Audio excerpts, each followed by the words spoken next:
Pune Porsche car अपघात आणि L3 बार drugs प्रकरणावर विधानसभेमध्ये जोरदार चर्चा झाली। पब आणि बार मालकांकडून पोलीस घेत असलेल्या हफ्त्याचं रेट कार्डच वाचून दाखवलं गेलं। तसंच राज्य सरकारची कोंडी करण्याचा प्रयत्न केला। तर उपमुख्यमंत्री फडणवीसांनी या प्रकरणी चौकशी करण्याचे आदेश दिलेले आहेत। खरं तर आता असं म्हणतात की पुण्यातली लोक पुण्याचा आता उडता पंजाब होत आहे। ड्रग्स माफियांनी पुण्यात थैमान घातला, कायदा सुव्यवस्थेचा सगळा बोजवारा उडाला।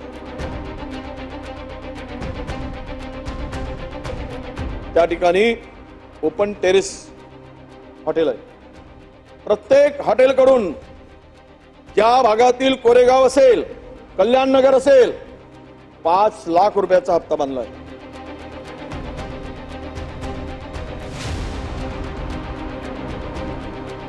गेल्या काही महिन्यांपासून पुण्यातल्या पब, बार आणि ड्रग्सची राज्यात मोठी चर्चा आहे।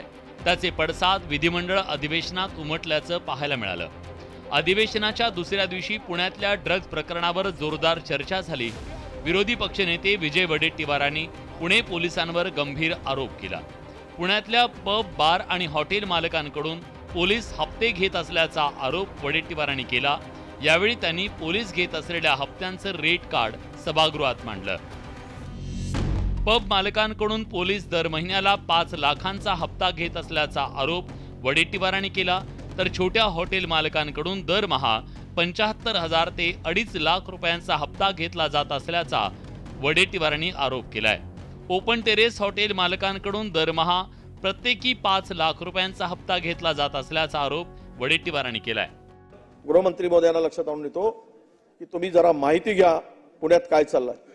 450 त्या ठिकाणी ओपन टेरेस हॉटेल आहे। प्रत्येक हॉटेलकडून ज्या भागातील कोरेगाव असेल, कल्याण नगर असेल, 5 लाख रुपयाचा हप्ता बांधलाय। अध्यक्ष महोदय, 5 लाख रुपये। पुणे शहरात जवळपास 450 ओपन टेरेस हॉटेल आहेत। वडेट्टीवारांनी सभागृहात मांडलेल्या हप्त्यांचं रेट कार्ड पाहता पुणे शहरात मोठ्या प्रमाणात हप्ता वसुली होत असल्याचा अंदाज तुम्हाला आला असेल। अलीकडच्या काही वर्षात पुण्यात अनेक अवैध पब सुरू झाले, पण आता महापालिका आणि पोलिसांनी कारवाईचा बडगा उगारलाय। छोटी मोठी जे काही हॉटेल आहेत त्याच्यात आउटस्कट्सला 75 ते 2.5 लाख रुपये घेतले जातात अध्यक्ष महोदय, आणि पबचा दर तर पहिल्यांदा 5 लाख रुपये। मला हे कळत नाही की एवढा मोठा संपूर्ण व्यवहार चालत असताना ज्या पब्स अनधिकृत चालत आहेत, नियमाचं उल्लंघन करून चालत आहेत, तेथील 27 पबला अध्यक्ष महोदय कुठलाही परवानगा नव्हता। उपमुख्यमंत्री फडणवीसांनी मात्र वडेट्टीवारांचा मुद्दा खोडून काढला। यावेळी काँग्रेसचे आमदार नाना पटोले आणि फडणवीसांमध्ये शाब्दिक चकमक झाली। त्यामुळे विधानसभा अध्यक्ष नार्वेकरांना हस्तक्षेप करावा लागला। ही अलीकडच्या काळात पद्धत आहे, कोणीतरी एखादा कागद आणतं आणि मग सांगतं हे बघा रेट कार्ड, हे इतके रेट चाललेले आहेत। असं नसतं। तुम्हाला जास्त माहिती आहे।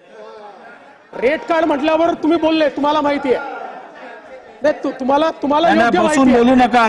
हे बघा, हे फार चुकीचं आहे।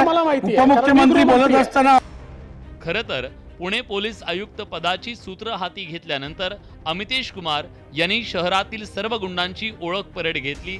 तसंच या गुंडपुंडांना तंबी दिली, पण त्याचा काही उपयोग झाला नाही आणि तोच मुद्दा विरोधी पक्ष नेत्यांनी सभागृहात उपस्थित केला। बिना परवानगीने 27 पब जर चालत असतील तर पोलीस कमिशनर काय झोपा काढत होते तिथे? त्यांच्यावर कारवाई नको? गेल्या 200 गुंडांची ओळख म्हणजे त्यांनी परेड घेतली। ही परेड होती की ओळख? परेड होती की ओळख होती हा प्रश्न येतो। 200 गुंडांची गेल्या कमिशनर आलेत आणि पुण्याची आता कायदा सुव्यवस्था आता एकदम सुसाट होणार। पुण्यातल्या पब आणि ड्रग्स प्रकरणावरून विरोधकांनी आक्रमक पवित्रा घेतला। त्यामुळे सरकारची काहीशी कोंडी झाल्याचं पाहायला मिळालं। विरोधी पक्षनेते विजय वडेट्टीवारांनी तर थेट पुणे पोलीस आयुक्तांवर कारवाई करण्याची मागणी केली।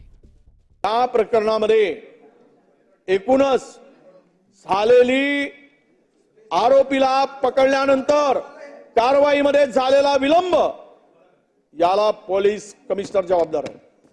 त्यांना आपण राजीनामा द्यायला भाग पाडणार का, तो राजीनामा घेणार का, हा पहिला प्रश्न. आणि इतके दिवस ही नंबर प्लेट नसलेली गाडी चालत होती, यावर याच्या संदर्भात कुणावर कारवाई करणार. पोर्शे कार अपघात, पब ड्रग्ज प्रकरणावरून विरोधकांनी राज्य सरकारला घेरण्याचा प्रयत्न केला, मात्र उपमुख्यमंत्री फडणवीसांनी सरकारची बाजू सावरून घेण्याचा प्रयत्न केला.